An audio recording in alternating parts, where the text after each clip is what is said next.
This channel does not promote any violent, harmful, or illegal activities. All content provided by this channel is meant for an educational purpose only. যে খবরের দিকে আমাদের নজর থাকছে, SIR ইস্যুতে নির্বাচন কমিশনের দরবারে তৃণমূল। দিল্লিতে নির্বাচন কমিশনের দপ্তরে তৃণমূল কংগ্রেসের প্রতিনিধি দল। দেখুন সেই ছবি আপনাদের সামনে তুলে ধরছি আমরা। দলে ডেরেক ওব্রায়েন রয়েছেন শতাব্দী রায়, কল্যাণ বন্দ্যোপাধ্যায় রয়েছেন, দোলা সেন, প্রতিমা মণ্ডল রয়েছেন, সাজদা আহমেদ, মমতা বালা ঠাকুর, মহুয়া মৈত্র, সাকিব গোখেল ও প্রকাশ শেখ বড়াইক। মঙ্গলবার মমতা বন্দ্যোপাধ্যায় কালীঘাটের বাড়ির ঠিকানায় চিঠি দিয়ে কমিশন জানিয়েছিল তৃণমূল কংগ্রেসের 5 জন প্রতিনিধির সঙ্গে দেখা করবে, আর তারপরেই তৃণমূল 10 জন প্রতিনিধির নাম জানিয়ে চিঠি দেয় নির্বাচন কমিশনকে। এসআইআর ইস্যুতে নির্বাচন কমিশনের দরবারে তৃণমূল কংগ্রেস। দিল্লিতে নির্বাচন কমিশনের দফতরে তৃণমূল কংগ্রেসের প্রতিনিধি দল। দেখতে পাচ্ছেন আপনারা, তারা ইতিমধ্যেই পৌঁছে গিয়েছেন। ডেরেক ওব্রায়েন রয়েছেন শতাব্দী রায়, কল্যাণ বন্দ্যোপাধ্যায় রয়েছেন, দোলা সেন, প্রতিমা মণ্ডল রয়েছেন, সাজদা আহমেদ, মমতা বালা ঠাকুর রয়েছেন, মহুয়া মৈত্র, সাকিব গোখলে এবং প্রকাশ শেখ বড়াইক। কমিশনে তৃণমূল কংগ্রেসের 10 সাংসদ। এসআইআর ইস্যুতে কমিশনের তৃণমূল কংগ্রেসের প্রতিনিধি দল।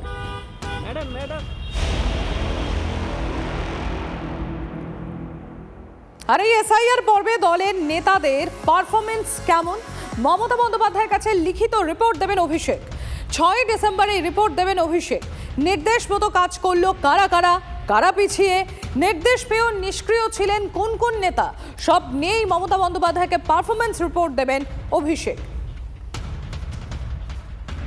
এসআইআর পর্বে দলের নেতাদের পারফরমেন্স কেমন সেটা নিয়ে এবার মমতা বন্দ্যোপাধ্যায়ের কাছে লিখিত রিপোর্ট দিতে চলেছেন অভিষেক বন্দ্যোপাধ্যায়।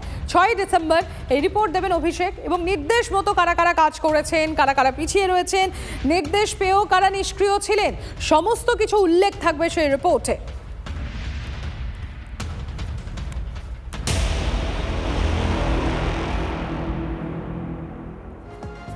অফলাইনে নয়, এবার শুধুমাত্র অনলাইনেই তালিকায় নাম তুলতে পারবেন নতুন ভোটাররা। অনলাইনে নাম তোলার ক্ষেত্রে বাধ্যতামূলক আধার কার্ড, সাইন প্রয়োজন, তাই আধার দিয়ে ওটিপির মাধ্যমে নাম তোলা যাবে। ফর্ম 6 পূরণ করে নাম তুলতে হবে নতুন ভোটারদের। এতদিন অফলাইন ও অনলাইন দুভাবেই ভোটার কার্ডে নতুন নাম তোলার জন্য আবেদন করা যেত। এসআইআর চলায় সেই প্রক্রিয়ায় পরিবর্তন করা হয়েছে।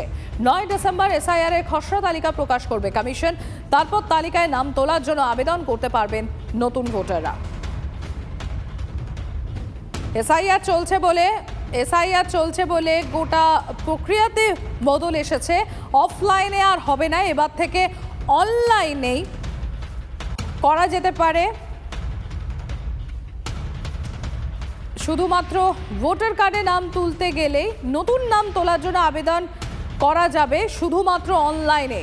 শ্রাবন্তী আমার সহকর্মী রয়েছেন আমার সঙ্গে। শ্রাবন্তী, এসআইআর প্রক্রিয়া চলার জন্যই এই যে নতুন যারা ভোটার লিস্টে নাম তুলতে যাবেন তাদের ক্ষেত্রে এই নতুন নিয়ম। 9 ডিসেম্বর পর্যন্ত আপাতত কেউ নতুন তালিকায় নাম তুলতে পারবেন না। এনুমারেশন ফর্ম জমা দেওয়ার পরে বহু এরকম মানুষ থাকবেন যাদের নাম থাকবে না, তাদের ক্ষেত্রে বেশ কিছু প্রভিশন থাকবে, তার মধ্যে একটি নতুন নাম তোলা। এছাড়াও যারা 18 বছর বয়সে পদার্পণ করেছেন তাদের ক্ষেত্রেও এই অপশনটা থাকছে। যেহেতু এখনো পর্যন্ত এসআইআর এর কাজ চলছে, তাই এসআইআর শেষ না হওয়া পর্যন্ত অনলাইনে আবেদন করা যাবে 9 ডিসেম্বরের পরে, এবং সেখানে আধারটা ম্যান্ডেটরি। ইতিমধ্যেই তোমার সম্প্রতি বলি যে এনুমারেশন ফর্ম যখন কেউ জমা দিচ্ছেন তখন যদি তিনি অনলাইনে জমা দেন সেখানেও আধারটা ম্যান্ডেটরি।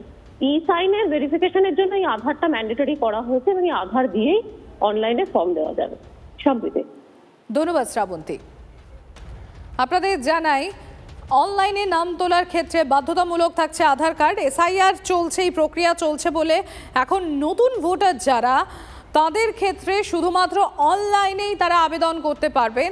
আগে অফলাইন এবং অনলাইন দুটোর মাধ্যমেই আবেদন করা যেত, কিন্তু এখন যেহেতু এসআইআর প্রক্রিয়া চলছে সেই কারণেই নতুন ভোটারদের ক্ষেত্রে শুধুমাত্র তারা অনলাইনেই নাম নথিভুক্ত করতে পারবেন এবং সেক্ষেত্রে আধার কার্ড বাধ্যতামূলক। আবার এসে গেল টিভি9 বাংলা ঘরের বায়োস্কোপ অ্যাওয়ার্ড। সেরা বাছাইয়ে শামিল আপনিও। বাংলা ওয়েব সিরিজে আপনার পছন্দের সেরা পুরুষ চরিত্র কোনটি? অনির্বাণ চক্রবর্তী পুরোপুরি একেন, সৌরভ দাস, আমি নন্দিনী, রজতাভ দত্ত, ইন্সপেক্টর নলিনীকান্ত টু, অর্জুন চক্রবর্তী, সাহেব বিবি জোকার। tv9bangla.com/ঘরের বায়োস্কোপ সাইটে গিয়ে ভোট দিন আপনার পছন্দের সেরা পুরুষ চরিত্রটিকে।